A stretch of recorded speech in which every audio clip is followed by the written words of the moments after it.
નમસ્કાર દર્શક મિત્રો, મિરર ઓફ ધી વર્લ્ડમાં આપ સૌનું હાર્દિક સ્વાગત છે।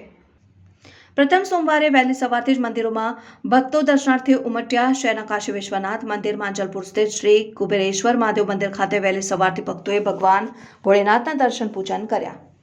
આશરે અડધી સદી બાદ એટલે કે વર્ષ 1952 બાદ પહેલી વખત 72 વર્ષ પછી શ્રાવણ માસનો સોમવારથી પ્રારંભ 5 સોમવારનો અનોખો સંયોગ મહાદેવની આરાધના માટે અતિ મહત્વ ધરાવતા એવા પવિત્ર શ્રાવણ માસનો પ્રથમ સોમવારથી પ્રારંભ થયો છે।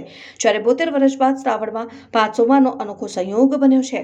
ત્યારે શહેરના રાજમહેલ રોડ સ્થિત કાશી વિશ્વનાથ મંદિર તથા માંજલપુર સ્થિત શાંતિધામ સંકુલ ખાતે આવેલા શ્રી કુબેરેશ્વર મહાદેવ મંદિર ખાતેના શિવ મંદિરોમાં વહેલી સવારથી જ ભક્તો દર્શનાર્થે ઉમટ્યા હતા। જય ભોલેનાથ, હર હર મહાદેવના નાદથી મંદિરો ગુંજી ઉઠ્યા હતા। ભક્તો દૂધ, પવિત્ર જળ, પુષ્પ, બિલ્વપત્ર, તલ, અબીર ગુલાલ સાથે મંદિરોમાં ભગવાન ભોળેનાથની પૂજા કરી હતી। દર્શન કરી ધન્યતા અનુભવી હતી।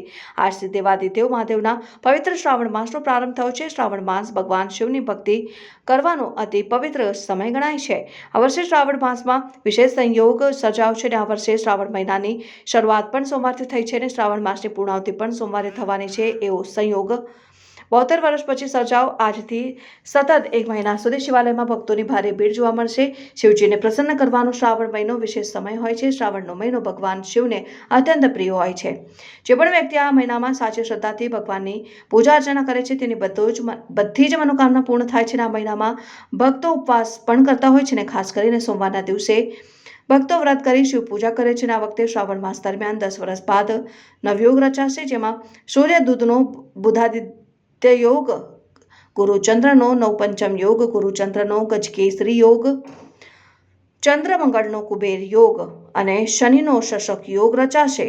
આ પાંચેય ગ્રહો યોગો સ્વયં કાર્ય સિદ્ધ કરનાર છે, જે પાવન શ્રાવણ માસને સિદ્ધદાયી બનાવનારા છે।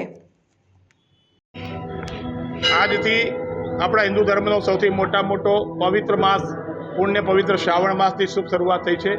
આ શ્રાવણ માસમાં 5 સોમવાર છે।